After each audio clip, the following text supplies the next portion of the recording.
Hi everyone, welcome to episode 4 of self-hosted Kubernetes with BPF.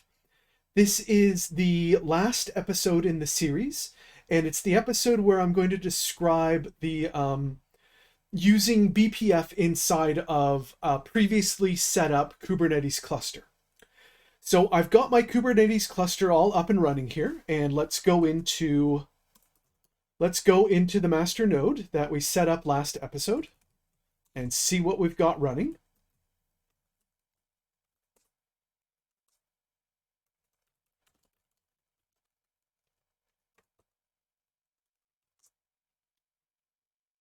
So we've got a bunch of stuff here. We've got Cilium running for our network, our Kubernetes network plugin. We've got Istio here doing some mesh stuff. So we've got the ability to ingress and egress. And we've got Metal LB doing our load balancing for us, so that when we, if we go to a website that that is hosted on this Kubernetes cluster, it'll go to a different website each time. So we've got that all up and running, but we don't actually have anything else running. We don't have any other real pods in our default namespace running. So what we want to do is grab my BTF container code.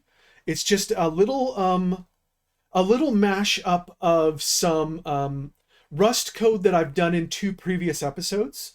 So this is a mashup of code that I did in Create a Single Application Linux, where I describe how to create just a single a Linux running a single application, and that single application is a Rust Rocket web server.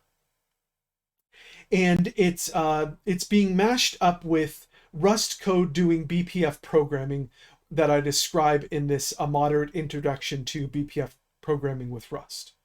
So I've contained all that code inside of a GitHub repository called BTF Container Test. So let's go ahead and grab that code. And on our server, I'm going to go into where we previously were in the last episode and do a git clone of that GitHub repository. Now, the only kind of mashup being done here is in this main.rs, where inside of the BPF handler, I am grabbing all of the output of the BPF BPF ring buffer and just shoving it into a vector of strings. So I'm just shoving it into this global vector of strings, and then during when someone goes to the Rocket website, it's going to grab all of that information out of the vector and just display them on the web page. So there's nothing fancy being done here. It's just a little toy program to kind of get us started with using BPF, and a way to kind of see that information. So what we've got our Kubernetes cluster up and running, and during the installation of that Kubernetes cluster, I also installed a Docker registry as well. So inside of this Docker reg area, you'll see that we've got this run registry. And this just, all that's interesting here, don't worry about this stuff. All that's interesting here is we're just running a Docker registry on the virtual machine that is only doing this registry. So I'm just running that registry. And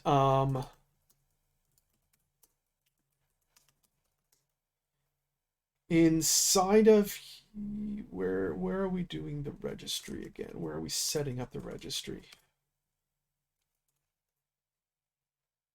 So Docker run registry and install registry is specific to Ubuntu. So I will go into install registry.yaml, and you can see this is very small, and all this is doing is it's installing Docker on that virtual machine.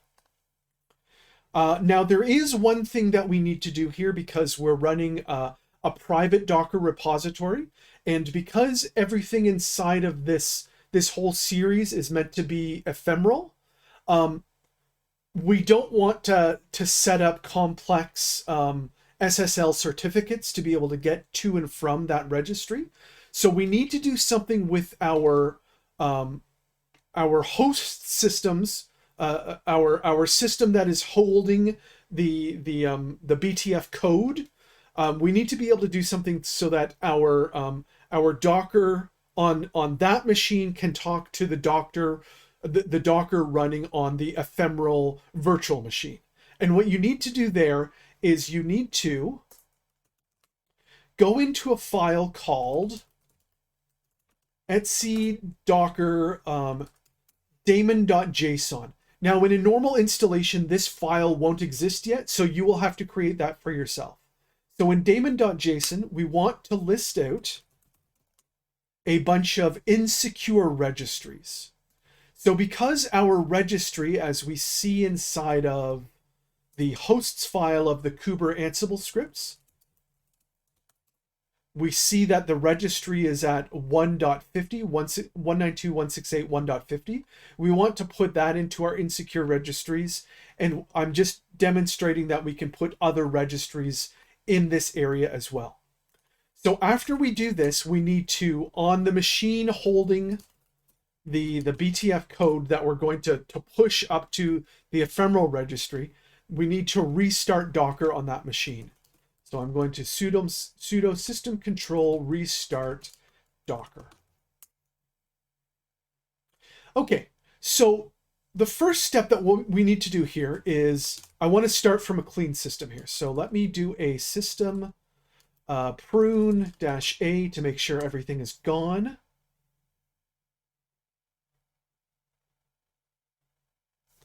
Okay, so the first thing that we need to do here is take a look at this Docker file. And I'm going to actually open it up in Vim because it's easier to see in Vim. Okay, so what we're doing here is we're actually doing two Docker things. Our first thing is we're going to use Alma Linux as a builder. So in this Alma Linux Docker image, we're going to install a bunch of dependencies, and we're going to install Rust so that we can build our BTF program, our Rust BTF program inside of an image. We will then, in this second Docker thing, we will use Alma Linux and we will build up an actual image that we will run containing the output of this first image.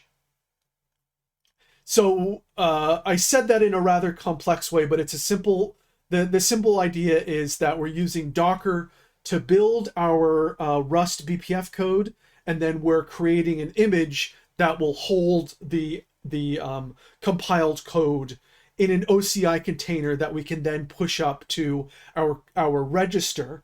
Kubernetes can then grab that information from the private Docker registry to host on the Kubernetes cluster. So let's do let's run a build command here. So in here, all that we need to do is do a make build. So we just want to do a make build.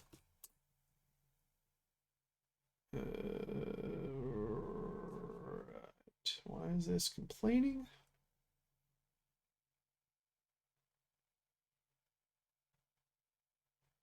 It's complaining because it doesn't know how to do anything on cargo because this machine does not have Rust installed. Rust is not installed on the machine that I'm going to be running things on.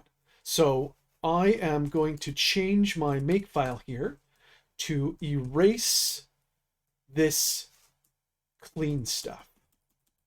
Now, one more thing that we need to do is on, we can't create the vmlinux.h file inside of our Docker image because The Docker image doesn't know how to properly talk to the sysfs pseudo file system being run on this server that I'm doing all this work on.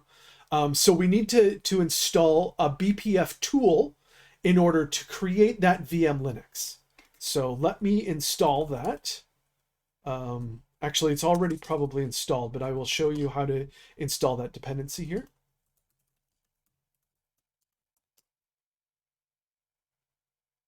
All right, so it's already installed, but if I didn't have it installed already, it would have installed this package for me. Now I can do a make build.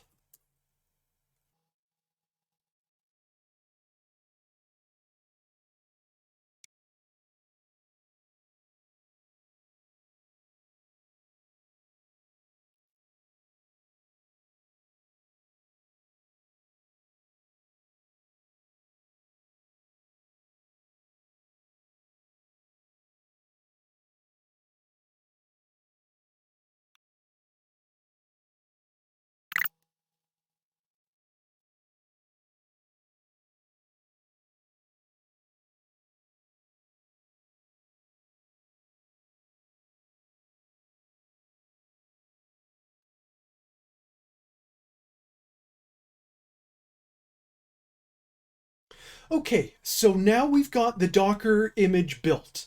And let's see if I can remember how to just run it as its own Docker image, run it on my server just with Docker itself. So I will need to, and I'm sorry, I didn't plan this out. I just, as it was compiling, I remembered that I can just run this without Kubernetes. So let's see if I can remember how to do this. And I'll be quiet so I can fast forward me fumbling around for a little bit.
All right, so a few problems there. I forgot how to run Docker.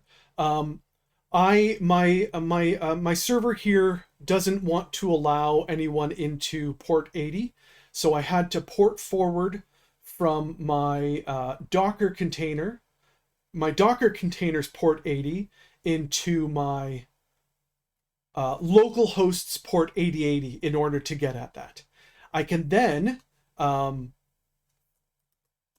do a wget on the local host port 8080 to see the output of what's going on the system here. So let me make something happen, and we can see that the wget and the ls happening here. Okay, so great, we can do that, and let me return the code to how it was before I started to screw around with it.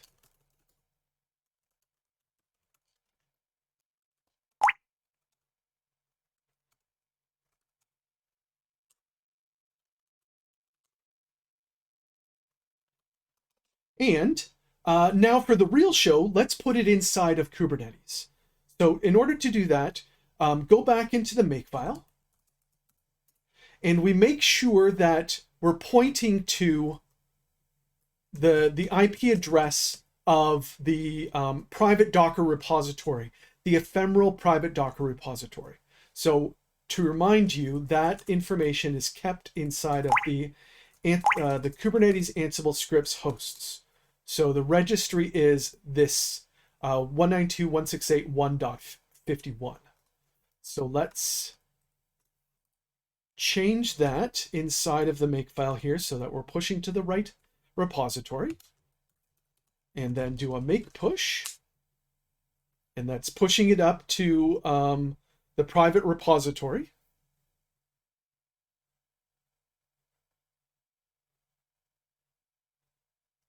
Now let's take a look at how we deploy this inside of Kubernetes. So we use a YAML file to do deployments in Kubernetes, and the YAML file that we're using for this BTF Execve scraper is called sal deploy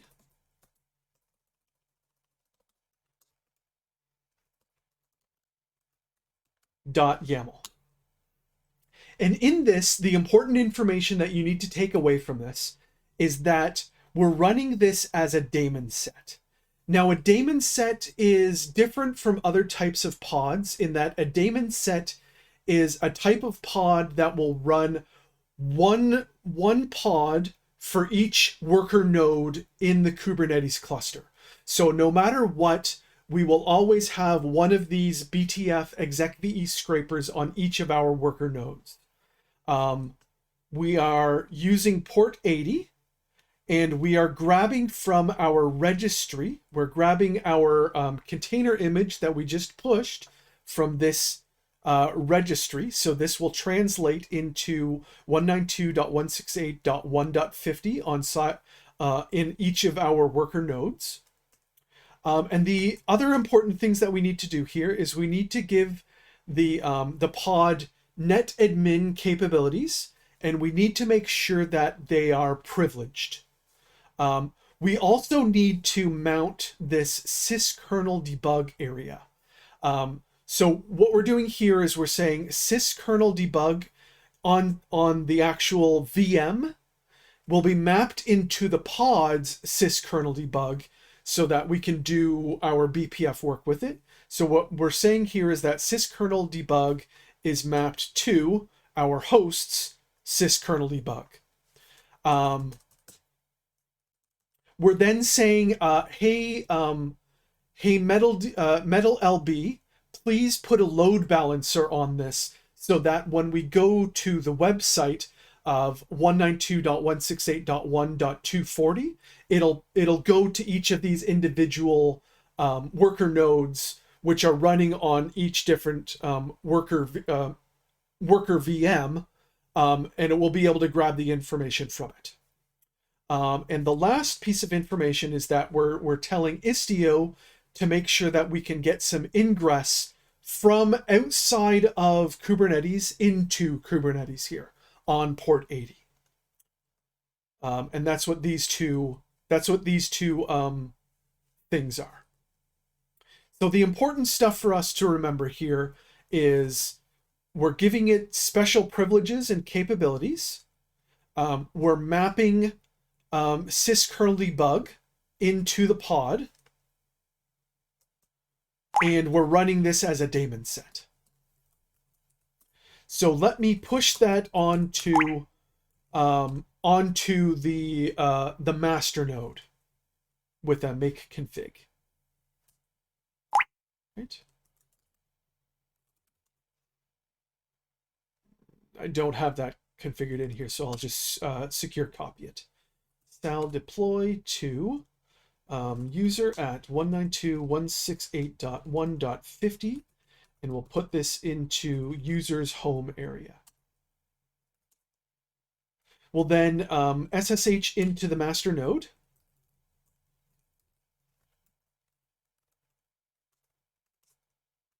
And we see that we've got that sal deploy there. And the way that you deploy that is with the kube control apply-f and the name of the deployment. And let's watch our pods being created.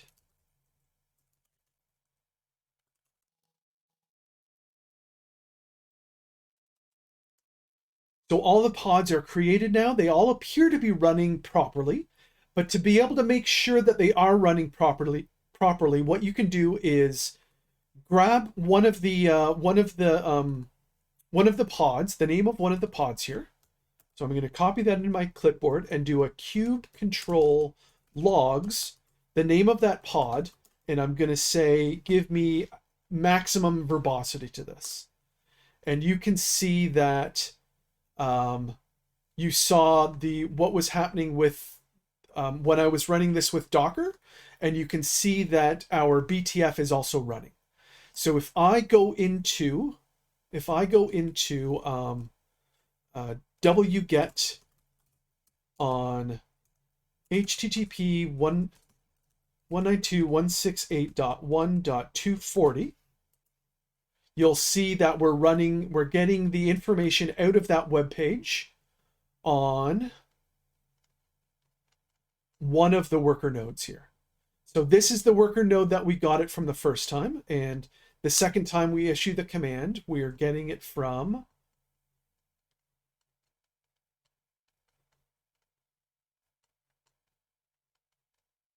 the next pod running, and so on and so forth.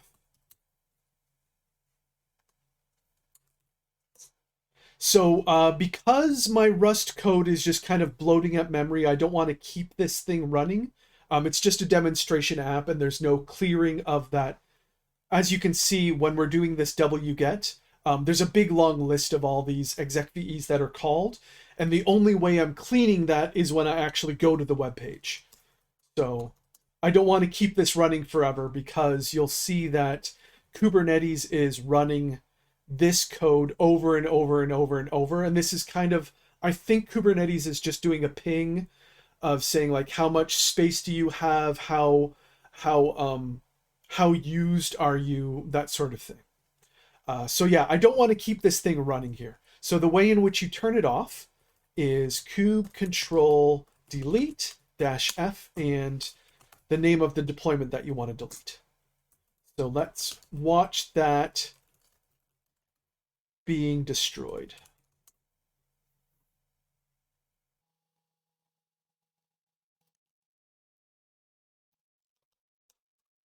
And they're all about to be gone. Destroying them takes quite a while. All right, they're all gone. So yeah, you should, so long as you go in and look at this code, look at these YAML files that I showed you in the previous episode, this should give you a really good understanding of how Kubernetes is working, how we're using Firecracker on our own hosted machines here in order to start up our own Kubernetes cluster that we completely control. And because we completely control it, if something goes wrong here, we're not messing it up for everyone else in our organization, or we're not causing any undue expenses that we might have happen if we were running this in the cloud. And yeah, the important stuff here is this sal deploy file.